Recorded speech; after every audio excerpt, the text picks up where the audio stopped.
So I'm going to assume that what this question is really asking is what it would look like if we got the majority of our energy from nuclear as opposed to renewables or anything else. And to start off with, I would posit that nuclear is renewable. It's where geothermal energy comes from. The heat in the earth is predominantly from the radioactive decay of thorium and uranium and their decay products, along with potassium.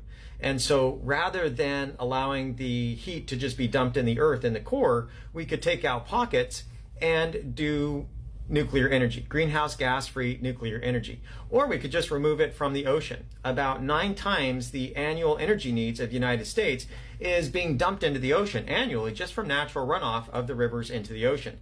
And so we could passively remove that and supply all of our energy needs. Now, right now, that is more expensive than traditional mining and milling of uranium, but with research, obviously, that could come down drastically. So it could be a lot cheaper than traditional mining and milling if we were to do research in that. But the rest of the question here comes down to the need to make, for example, liquid hydrogen. And then from that, you could make other forms of liquid fuel so that we could supply our transportation sector. For example, some kind of synthetic jet fuel would be needed. But then more importantly is the industrial heat that's needed to make things like concrete and steel.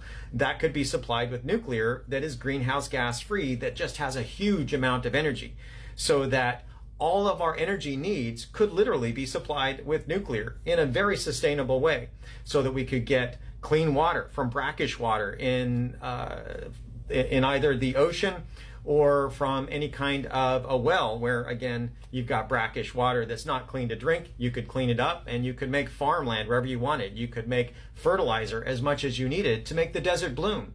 Any place where you would want to be able to have infrastructure for a population, you could turn that into the desired outcome, with farmland being used and made in ways that do not require fossil fuels anymore, in a way that's dispatchable, in a way that's reliable. And to start off with, what I would suggest is that all of the not abandoned, but the decommissioned coal plants, those would be replaced with nuclear. That way the infrastructure is already there, it's already close by, and with the new small modular reactors, the exclusion zone for if you have a full meltdown, it's within the fence. People don't have to move. The worst case that you would get for those kinds of events are that you just lost the plant and it's very expensive. But unlike Fukushima, people wouldn't have to move. And so it would be a huge boon to our society and our economy if we were to switch to nuclear using the new advanced modular reactors or any of the advanced reactors that are being proposed. So I hope that helps. Thanks for the question. Have a good day.